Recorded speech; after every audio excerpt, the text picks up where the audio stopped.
Hello, my name is Kristen Bolden and I'd like to welcome you to The Other Side of History. I would like to give you both music and a talk in this video. I will be talking about the life of a great composer from the past, Frederick Chopin, and I would also like to play some of his beautiful nocturnes for you. Chopin has been by some called a narcissist, overly sensitive, obsessive, nervous, and even gay. In this video, I would like to look into these accusations of this Polish composer from the 1800s and see if there is any truth to these claims. I believe that narcissism was experienced by Chopin, but as a victim of narcissism, not as the one who had this personality disorder. It really is incredible the way that some people take statements by a person and they spin stories about them. Stories that portray a person in a very different light than what their statements actually say.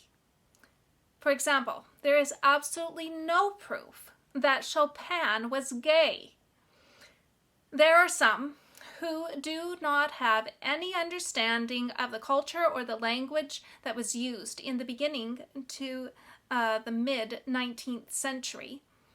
And they do not also speak Polish. And they have taken hundreds of year-old letters and they have judged them by today's standards. It was common in Chopin's time to call friends, including close males, my dear life. Chopin used this term with his brother-in-law and other men. So did Chopin have homosexual feelings towards every man that he addressed in his letters? Chopin also used another common phrase of the time, which was love me as I love you. Now, when you research different commentaries on Chopin, you will find very different views on just who Chopin really was. Those who try to frame Chopin as gay, also they do not take into account that Chopin's letters, they sound different and quite natural in Polish. There is absolutely zero evidence or even a reference to Chopin having any romantic relationship with any man. We know that Chopin became a celebrity, and keeping something like being gay a secret without any rumor or gossip would have been close to impossible. It is only today that some have tried to make Chopin out to be gay. The atmosphere that Chopin grew up around, Frederick Chopin, was moral. It was social and intellectual. Chopin's family was a virtuous family. They were loving and a well-educated family. Chopin's father was Nicholas Chopin, and he was described as a man of worth and culture, honest of purpose, charitable in judgment, attentive to duty, and endowed with a good share of prudence and common sense. Frederick's mother was Justina Chopin, and she was the daughter of an impoverished noblewoman and was described as particularly tender-hearted and rich in all the truly womanly virtues. And Chopin truly was close to and loved his mother. Now the Chopins, they had 4 children. There was 3 daughters and then the 1 son, Frederick. The youngest daughter was Emilia, and she lived for only 14 years, and then she died of tuberculosis. Frederick loved his youngest sister dearly and bitterly mourned her death. As a baby, Frederick would burst into tears at the mere sound of music, particularly on the piano. It was a little while before the parents realized that these were not tears of sadness, but a passionate enjoyment. Frederick's oldest sister was Louise, and she gave him his first music lesson. However, Frederick's progress was very rapid, and his parents had to look around for a more advanced teacher. At the age of 10, Chopin was made to play for the Grand Duke Constantine, the governor of Poland. Now, not only did the Grand Duke behave like a narcissist, he had absolutely no compassion or feeling towards others. But the Duke was actually raving mad. The Duke would have reoccurring bouts of madness, which seemed to only be controlled by Chopin's music. After Chopin played, the attacks were abated, and the governor could go on with his normal activities. When the musical medicine, however, wore off, Chopin was again summoned. Constantine was named by Catherine the Great of Russia, who was his paternal grandmother. She named him after Constantine the Great. However, what the Grand Duke Constantine was known for was not greatness, but madness. When Constantine was 16, Catherine arranged for him to be married to a 14-year-old named Julian. Now, Constantine treated her like a slave. Even in the presence of his rough officers, he made demands on her as his property. Due to Constantine's violent treatment, Julian suffered from health problems and finally managed to separate from her husband, and she settled in Switzerland. So Constantine, he was not able to get Julian to return. And so he asked one of his generals to hand over his mistress to him. However, the woman refused to sleep with him, and in retaliation, he kidnapped her and brought her to his marble palace, where he and his aides beat and gang raped her. They broke her legs and arms, and in the end, she was dead. Constantine announced that she had died of a stroke. Chopin hated to play for the Duke, who really was a madman. He would hit the piano, Constantine. He would hit the piano, and he would even hit Chopin and demand that he play louder. If Chopin did have a nervousness later in life, maybe it was because of such abuse that he received from people in his life, people such as the Grand Duke Constantine. When Chopin was 20, he left Poland for Paris. Less than a month after Chopin left Poland, there was the outbreak of the November 1830 uprising. At the age of 21, Chopin, he settled in Paris. Chopin's parents realized that nothing could prevent him from becoming a musician. Paris was then the world's center of art, and Frederick's father actually encouraged Frederick to go to Paris to work. For Chopin, his 20s were very productive. It was a very productive time for the young composer. It is believed that it was around this time that Chopin composed his Nocturne in E-flat major, which I would like to play for you now.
So like I already said, there is no record of Chopin having any kind of a romantic relationship with any man.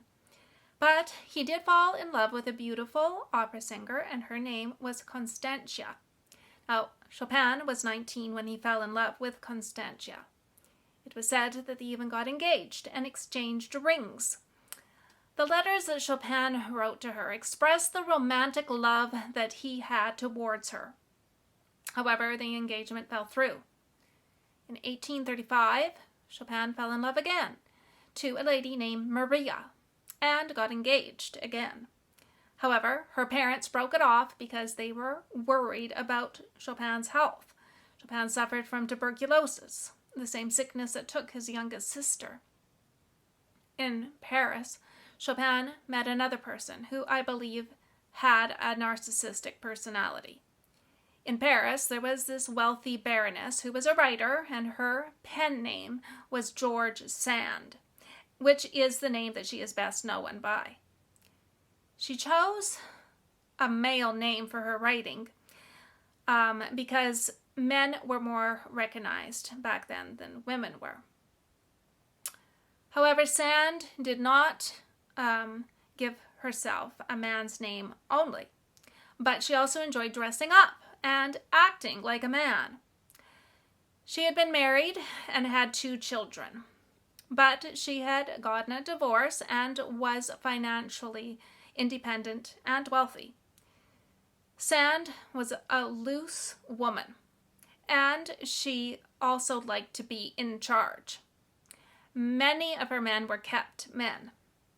It was said that what Sand wants, Sand gets. One of her critics said this of her: "The fact that there are men who would become enamored with this slut is indeed a proof of the abasement of the men of this generation." End quote. Sand decided that she was going to add Chopin to her list of conquests. She love-bombed him at one of his concerts. Chopin was away from his loving home in Poland, and because of the uprising was not able to even return home. After the fall of the uprising, the Tsarist authorities forbid Chopin to return to Poland, Polish territory. Chopin was forced to make Paris his new home. At first, Chopin was repulsed by Sand, and he even asked Franz Liszt if she was really a woman. However, being a wealthy baroness, Sand was able to give Chopin a home atmosphere for him to both live and to work. Her home in central France is truly lovely. Chopin and Sand, they settled into a schedule of spending half the year in Noa and the other half in Paris, but in separate apartments. Now, they never officially moved in together full time. In 1842, they rented adjacent apartments. Chopin started his day in a silk robe, playing Bach. He had visitors at midday and spent the rest of the day teaching or composing. Now, Chopin, he loved Johann Sebastian Bach. He would encourage his students to play his inventions and other works to warm up on the piano. He would often carry a book with Chopin's music in it for his practice. It's said that the young Chopin was a chatterbox with those that he knew, and he would talk animately about the news of the day. He had a ready wit, and he was a very good mimic. He liked to do impressions of many of his friends and others. He enjoyed making people laugh. Chopin had a fun-loving nature. He dressed immaculately, but often in gray suits and white gloves. Sand most likely opened her door to Chopin because of the notoriety that it gave her.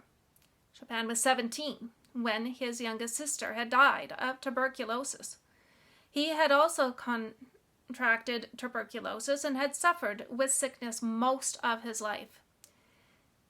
There's a passage in George Sand's writings where she tried to force herself on Chopin.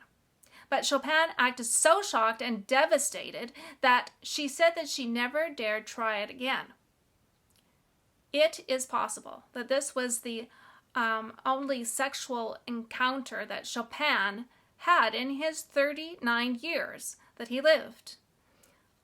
Although there is much said about Chopin and Sand having a romantic relationship, there is actually no evidence of Chopin ever having any such relation with Sand.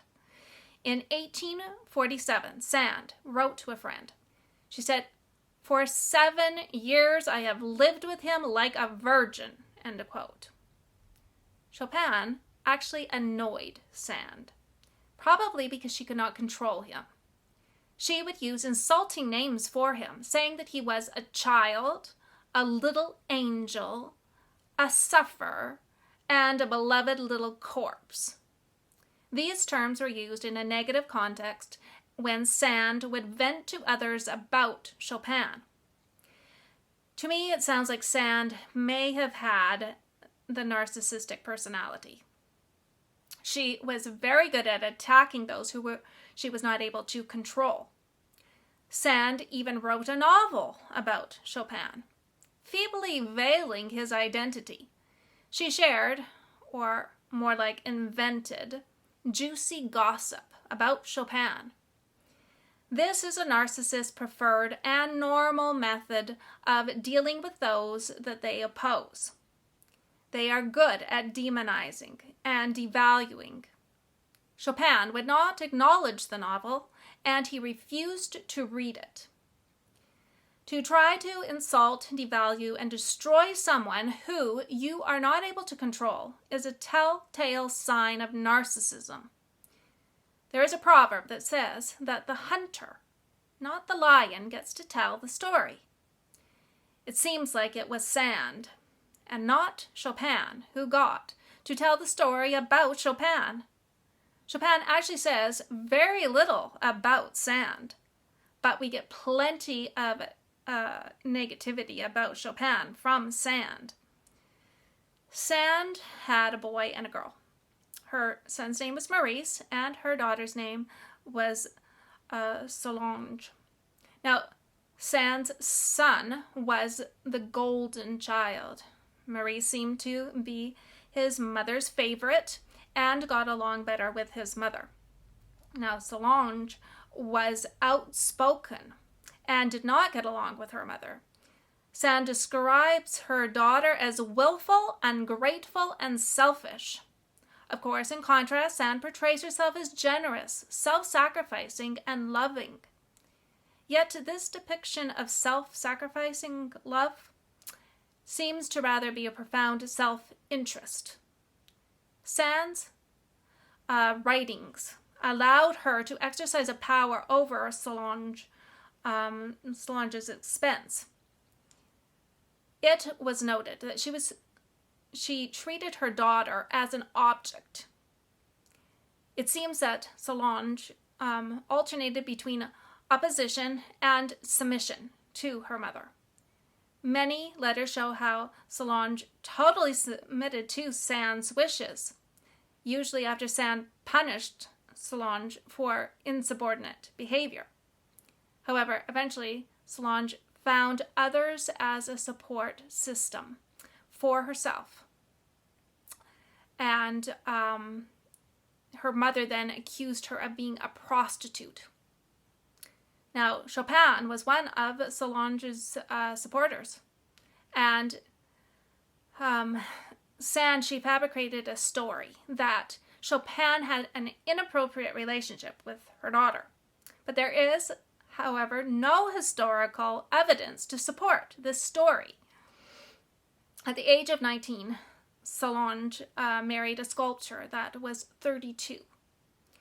Chopin supported Solange in the marriage, but Sand, she was very unhappy about it.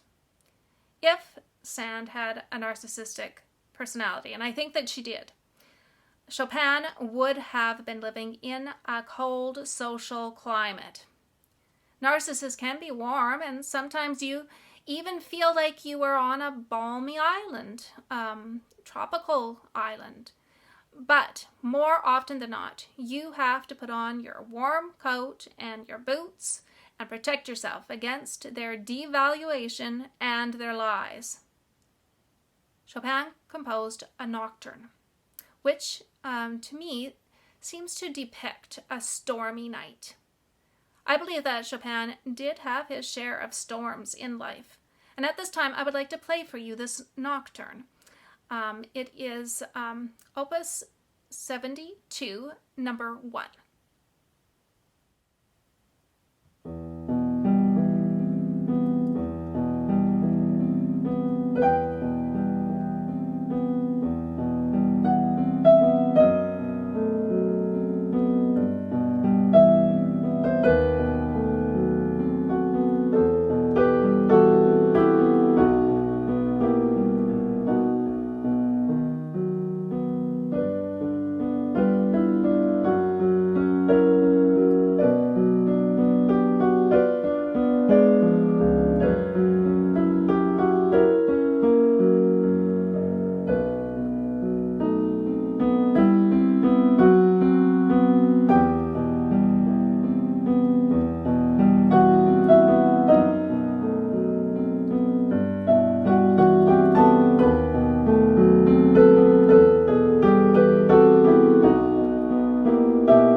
of Chopin's major works, they were composed before he met George Sand. Chopin was sick and physically frail most of his life. However, Chopin's illness, it seemed to disappear when he played music. It was said that he had a remarkable strength in his shoulders, which enabled him to play physically demanding music. I believe that Chopin perhaps did not even have the energy to devote himself to romance. Music was his life. He did have some close friends, and they seemed to be mostly women. He did seem to prefer women for their companionship. But remember, in his early years at home, his home was full of females, his mother and his sisters. Chopin composed another beautiful nocturne that I would like to play for you. And it is called Nocturne in C minor.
So what is the conclusion of this talk and musical?